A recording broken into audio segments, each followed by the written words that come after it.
Let them construct a sanctuary for me, that I may dwell among them.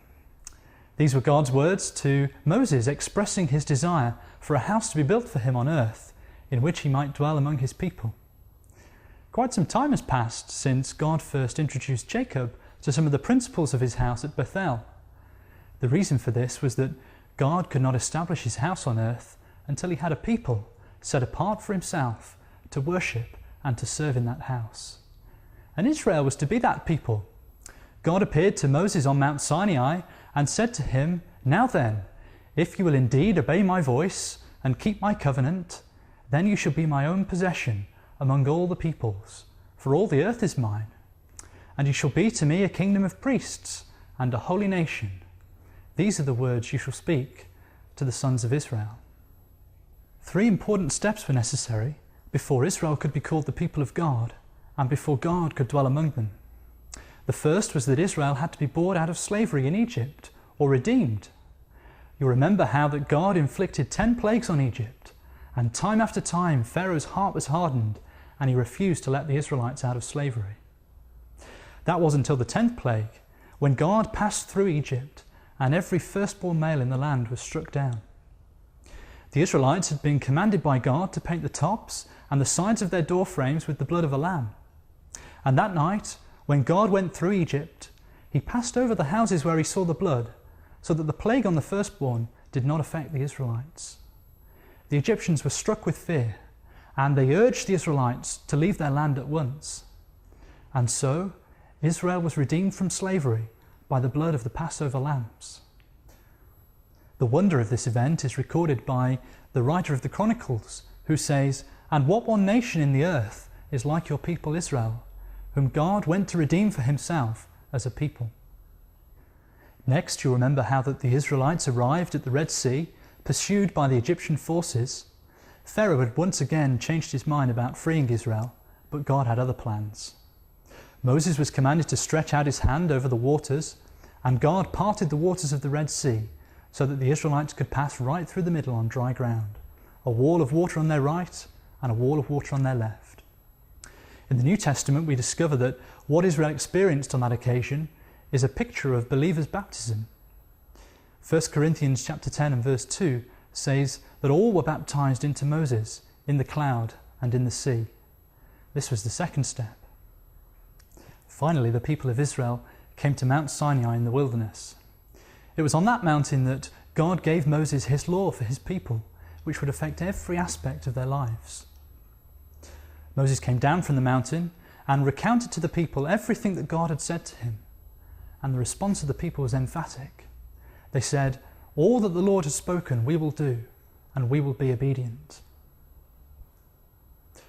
Moses had taken the blood of the sacrifices that were being prepared by the young men of Israel, and he sprinkled it first on the book of the covenant, in which he'd written all the words of God. Then he sprinkled the blood on the people, and so the people became, by the blood of the covenant, a people for God's own possession. They became the people of the book because they'd pledged their obedience to do all that God had commanded of them. It was then, and only then, that God communicated his desire for them to build a sanctuary for him to dwell in among them.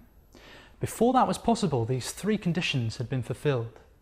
Israel had been redeemed by blood, baptized in water, and had promised to be obedient to all that God had commanded them. These requirements are exactly the same today if God is to dwell amongst a covenant people, a people of his very own. We'll return to examine these things in more detail in one of our later sessions. But having fulfilled these requirements, the people of Israel could commence the work of construction.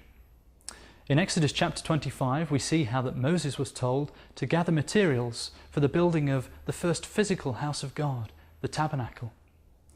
At that time, of course, the people of Israel were on the move, journeying in the wilderness. They would have lived in tents, and so God, in his amazing grace, would dwell in a tent, right in the middle of their camp. Moses raised a contribution from the people in order to accumulate materials for the construction, and so building of the tabernacle commenced. It must have involved thousands of people and many different skills, but the finished work had to be a fitting house for Almighty God to dwell in. Of course, there was only one way that such a result was possible, and that was because God himself had issued the blueprint for the work. God had appeared to Moses on Mount Sinai and shown him the pattern for the tabernacle. He said to him, "According to all that I am going to show you, as the pattern for the tabernacle and the pattern for all its furniture, just so you shall construct it." It was absolutely crucial that the people make all things for the tabernacle according to God's pattern. As if to emphasize its importance, God repeats this instruction to Moses several times over. There really was no place for human invention or idea in the building of God's house. It was his desire, and it had to be completed his way. The reason for this becomes clearer in the New Testament. It's there we learn that the tabernacle was a copy and shadow of things which exist in heaven. That's why Moses was not permitted to alter the design in any way. It had to mirror the heavenly things. And how faithful Moses was in completing the task that he was chosen for. The people did accomplish the work of constructing the tabernacle, and what's more, they carried that work out just as God had planned. For when it was finished, we see that God was completely satisfied, and his glory filled the innermost part of the tabernacle tent, the most holy place. Everything had been done in accordance with the pattern which God had given to Moses, and so God could fulfill his desire to dwell among a people of his very own. The people of Israel would always have been conscious of their God dwelling among them. The pillar of cloud by day and the pillar of fire by night served as a constant reminder of that. The Jews refer to it as the Shekinah glory, which means the visible evidence of God's presence or residence.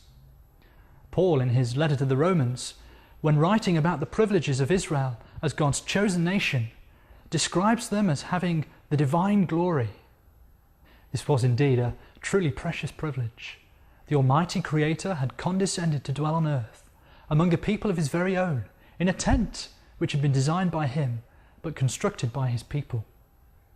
Wherever the camp of the people of Israel went as they wandered in the desert, the tabernacle of God, the house of God with all its furniture and tools, went also. No wonder Moses could say, when he reviewed all God's dealings with Israel, "For what great nation is there that has a God so near to it, as is the Lord our God, whenever we call on him?"